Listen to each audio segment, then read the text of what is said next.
Graça e paz. Estamos de volta com a história da Confissão de Fé Batista, e o tema de hoje é sobre os batistas particulares. Então nada melhor do que começar conhecendo melhor suas raízes. Ao estudarmos a Confissão de Fé Batista de 1689, é fundamental entendermos quem foram os batistas que a escreveram. Eles não representavam todos os batistas da época, mas pertenciam a um grupo específico, conhecido como batistas particulares. Neste estudo, vamos aprender quem eram esses irmãos, o que os diferenciava de outros batistas, e quais verdades bíblicas eles defendiam com tanta convicção.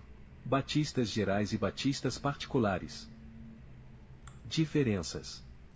Na Inglaterra do século XVII, havia dois grupos principais entre os batistas. O primeiro seria os batistas gerais, chamados assim porque criam em uma redenção geral, acreditavam que Cristo morreu por todos os homens, sem exceção, tinham uma teologia mais arminiana, ou seja, davam ênfase ao livre-arbítrio do homem e à responsabilidade humana na salvação, e seus principais líderes incluíam Thomas Elvis e John Smyth.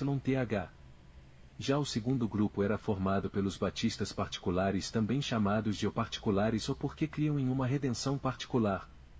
Eles acreditavam que Cristo morreu de forma eficaz apenas pelos eleitos, e aqueles que o Pai escolheu antes da fundação do mundo. Defendiam a soberania de Deus na salvação, seguindo os ensinos do calvinismo reformado. Seus líderes mais conhecidos foram Benjamin Keach, Ansed Knowles e Nehemiah Koch. Ambos os grupos eram batistas e criam no batismo somente de crentes, mas suas diferenças doutrinárias eram profundas, especialmente no entendimento da salvação. Influência do calvinismo reformado. Os batistas particulares estavam profundamente enraizados na tradição reformada. Eles seguiam a mesma linha doutrinária de outros reformadores como João Calvino e os puritanos ingleses. Por isso, adotaram pontos fundamentais do calvinismo, especialmente os conhecidos 5 pontos do calvinismo ou tulip.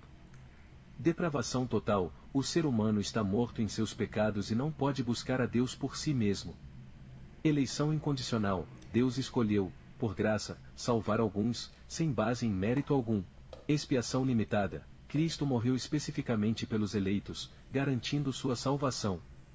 Graça irresistível: o chamado de Deus é eficaz e leva os escolhidos à salvação.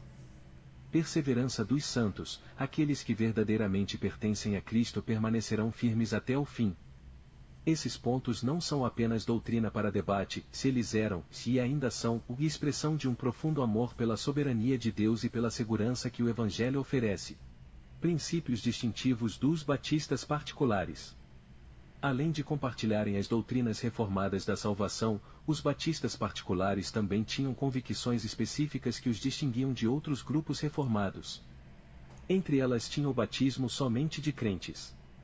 Eles criam que o batismo deve ser realizado apenas em pessoas que professam fé verdadeira em Jesus Cristo e rejeitavam o batismo infantil, pedobatismo, praticado por presbiterianos, anglicanos e outros. Em relação à autonomia da igreja local, entendiam que cada igreja local deveria ser autônoma e independente, governada pelos próprios membros, sob a liderança de pastores e diáconos, e não aceitavam hierarquias externas nem controle de sínodos ou concílios. Outra questão era a separação entre igreja e Estado, onde eles defendiam que o governo civil não deveria interferir nos assuntos da igreja e que cada cristão deveria ter liberdade de consciência diante de Deus. Em relação ao alinhamento com as Escrituras, tudo que criam e ensinavam precisava estar baseado na Bíblia, e não em tradições humanas. Por isso, produziram uma confissão de fé profundamente bíblica, clara e organizada. Conclusão: os batistas particulares do século XVII não eram perfeitos, mas eram fiéis à palavra de Deus e compromissados com a verdade do Evangelho. Eles enfrentaram perseguições, rejeição e dificuldades, mas não abriram mão da doutrina que receberam. Ao conhecermos suas origens e crenças, ganhamos não apenas informação, mas inspiração para também vivermos uma fé firme, reverente e centrada nas Escrituras. Chegamos ao fim de mais um conteúdo sobre a história da Confissão de Fé Batista. Nos encontramos em breve com a primeira confissão de 1644. Até lá!